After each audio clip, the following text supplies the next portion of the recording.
I've officially spent 1 month in China, and honestly, life here feels like a completely different universe. So I figured now would be the best time to share some of my experience with y'all and give you a real glimpse into what it's been like. For those of you who are new to this channel, my name is Jonathan and I'm a German computer science student at the University of Tübingen, studying Arabic and now Chinese for 1 year at Peking University.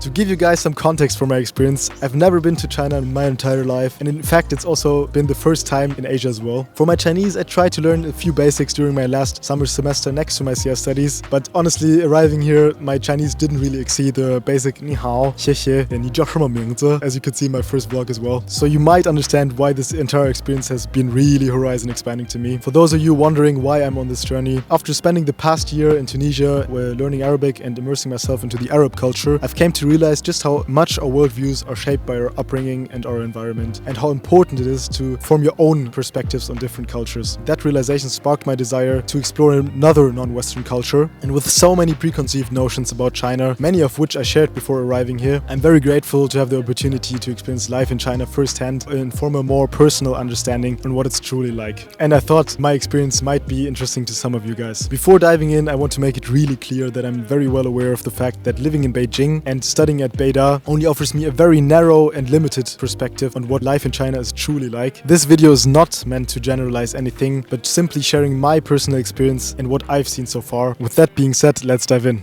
Let's first talk about culture. Before coming here, many people told me that it would be really hard connecting with Chinese people as they're kind of reserved and studying a lot. But honestly, from my experience, people here are incredibly welcoming and incredibly kind and really try to help you when you're facing any issues, especially when you're trying to speak Chinese, even though your vocab is really limited. Because I think in general, people really appreciate it when you're trying to understand their culture, their ways of thinking, their ways of living, which is all incorporated into their language. And for instance, in my last video, I tried to speak with a Chinese taxi driver, which has been a really nice experience, as even though my Chinese is really bad or my vocab is really limited, it was a nice experience to see how language can break down barriers. I also feel like that Chinese people are really kind, like in everyday interactions, they always try to help you. I didn't really see Chinese people running around with sour faces, as you might do in Germany. But what's been pretty funny in China so far is that people are really not used to seeing foreigners, especially as you go further from the capital. We've been asked countless times to take pictures with Chinese people, and on our trip to Inner Mongolia, it has been quite an experience. People on the streets were staring at our bus, pointing at us, like people will walk to you and take like pictures of you, which was really unexpected. And I also think with fewer foreigners around in recent years, especially because of COVID, those reactions have become even more pronounced. But since I'm currently spending much more time with my international friends rather than Chinese locals, my understanding of the culture is of course still very surface level. But of course my goal is to connect with more Chinese locals and make more Chinese friends. However, there are definitely some cultural quirks that have caught my attention. For instance, the Beijing bikini, where like old men roll up their t-shirts in order to cool their bodies when it's really hot. Another thing that was really different for me is the habit of spitting in public, which I'm really not used to. And also when it comes to standing in line, people may just push forward and skip ahead. And when you go to a Chinese club, people will literally just stand there and not move. I've also seen quite a few people with like colored eye lenses or lenses that make your pupils look bigger because it's considered cute. I think also to be pale is like kind of the beauty standard here, which is why you see a lot of people running around with umbrellas when it's sunny to cover their skin or protect their skin, and put on a lot of makeup to be more pale, which I actually experienced firsthand when we took pictures of us for our student card and they applied some makeup on us as well. Another difference from a university student's perspective is how common it is to live with quite a few roommates, as it is really usual for Chinese students to live in rooms shared with 4 to 6 people. And also me, I'm sharing my room right now with one other international student, but it's definitely a different perspective in terms of privacy, as in Germany I'm used to living in my own room but in a shared apartment. Also, what's been a really nice surprise is that connecting with Chinese students has been much easier than I thought, because there are quite a few Chinese students who are interested into European cultures and want to learn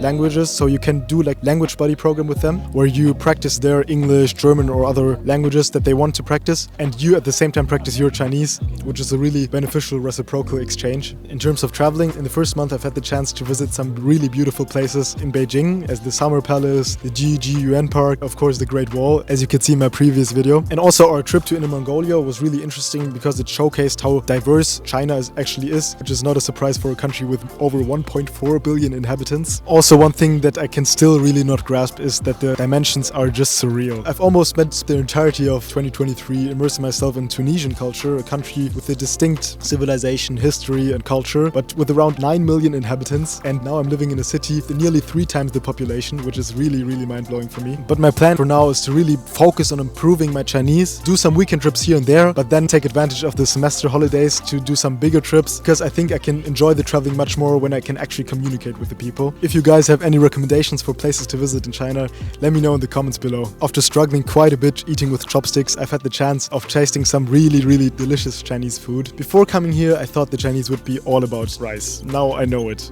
But jokes aside, Chinese really love rice. We even have a rice vending machine in our canteen. We learned about this one Chinese love song, which basically translates to "I love you" as the mouse loves rice. And it's not a joke, because we in Europe say that the mouse loves the cheese, but the Chinese say the mouse loves rice. Apart from rice, dumplings are definitely a favorite of mine. And I've become a little bit of a bubble tea addict. You can get like a bubble tea from Michue for around 70 cents, which is really crazy. But I honestly prefer the one from Coco. And moreover, what I really enjoy as well are the round tables or the circle-shaped tables, which you can just spin to share your foods together, because it kind of creates a sense of community. One thing that really blew my mind in Beijing is just the sheer number of electric cars. I think it's around 60 to 70% actually. And that's also a reason why Beijing is really quiet, which you would not expect from a capital with 24 million inhabitants. It's really crazy for me how fast they've made the switch from normal engines to electric ones. Meanwhile, my home country Germany, which is renowned for its car industry, is nowhere near that level of transition. Oh, and speaking about stereotypes, people always talk about the bad air quality in big Chinese cities, but honestly I think this transition to electric engines also contributed to the improvement of air quality, because I've actually never experienced any smog here and I didn't have to wear any face masks or anything like that. But of course the air quality is not as good as in a more rural city or smaller city as in Germany, so that was a really positive surprise. In terms of prices, if you exchange from euros to yuan, will be pretty cheap to you, because you can get like a huge meal for lunch or dinner for around 20 yuan, which is about 2.5 euros. But actually coffee prices are as high as like entire meal prices, because it's not a Chinese thing to drink coffee. As a computer science student, I'm all about efficiency, and that's probably one of the things that I've really enjoyed in China. I'm sure many of you guys have seen those pictures of entire cities being built in around 20 years and multiple airports popping up here and there. And I think this industrial efficiency is also evident in their everyday life as well. And I think the best example for that is actually China's digitalization. WeChat is basically your go-to app for everything. You can buy your hotel, pay for food, book a flight, send money, post pictures. So it's basically like WhatsApp, Instagram, Uber Eats, Booking.com, PayPal, everything combined. And I even pay for my laundry with WeChat, but I'm still not sure what to think about the tickling feature. Another must-have app for me is Alipay. I mainly use it because of its inbuilt translation feature, because you've got to imagine all those Chinese apps that you use to pay for things, to set up your bank account and stuff, they're all in Chinese. So you don't understand anything if you cannot read Chinese characters, as I cannot as well. So you basically take screenshots all the time, put them into Google Translate, then you know which button to press, then you take a screenshot again. And this whole procedure is really tiring. So the one app that has this inbuilt translation feature is Alipay. So I use it quite a lot. And you can basically think of WeChat and Alipay as the Visa and Maestro for paying for things, because in every store you can pay with those two apps. Also, one thing in China that I really underestimated is just how convenient it is to order stuff. You can basically wake up, order a coffee to your door and just grab it on your way out. And also using Taobao, which is another app basically like Amazon with inbuilt like TikTok feature, vertical content, which is really optimized and I've might fallen victim to as well. Another thing that is often discussed is that there are a lot of cameras here, which took some getting used to, and you even need to verify yourself by Face ID when you enter the campus. Honestly, it makes you feel pretty safe, as the other day my friend just forgot his jacket in the middle of the street, and then 3 hours later went there and it was still there, so he could pick it up. So it has its flaws and benefits. In addition, women can walk around safely at night,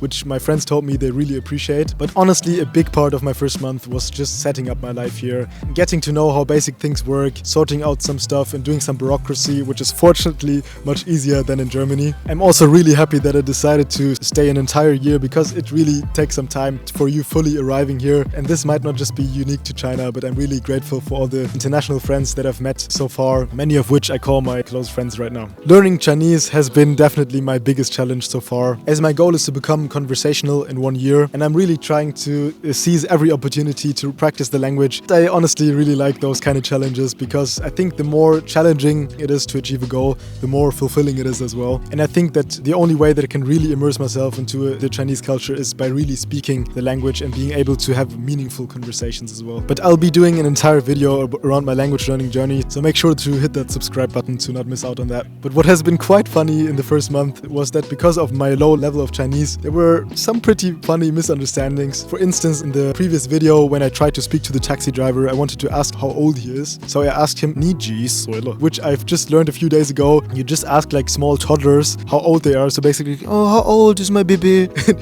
I've asked the taxi driver this, but he of course understood. Or another experience was when my friend told me that if you want to say that you're really tired, you say "Wo lei de huang." So I thought like the huang would be really or incredibly. So I went to the canteen staff and told her, "这个菜很好吃的huang," which basically translates to "this food is terribly great" or "terribly delicious," which you wouldn't say because it's usually associated with very negative things. But I think those small and funny situations are part of what makes the language acquisition process rich and fulfilling. My current strategy is just to embrace failure as much as possible in order to improve as quickly as possible. Finally, studying at Peking University has been an absolute honor. As next to Tsinghua University, it is the most competitive university to get into for the Chinese people. Less than 1% of the applicants get accepted, which is really crazy to me. And therefore, I'm really grateful to have this opportunity and also want to make most out of it by studying really hard. Also, as you can see, the campus is just really beautiful. And it's actually almost as big as my hometown in Germany as well. Dozens of clubs and associations that you can join and get to know other Chinese traditions. Also, there are dozens of canteens here. And I think like at the end of the year, I still didn't try out all the different foods that are offered in the canteens. That's been my first month in China. There's still so much to experience and I'm really looking forward to immersing myself more in Chinese culture, improving my language skills and exploring more of the country. And I'm very happy to take you guys with me on this journey. Don't forget to give a like, hit that subscribe button and the notification bell to not miss out on the next videos. Stay tuned guys. Bye bye.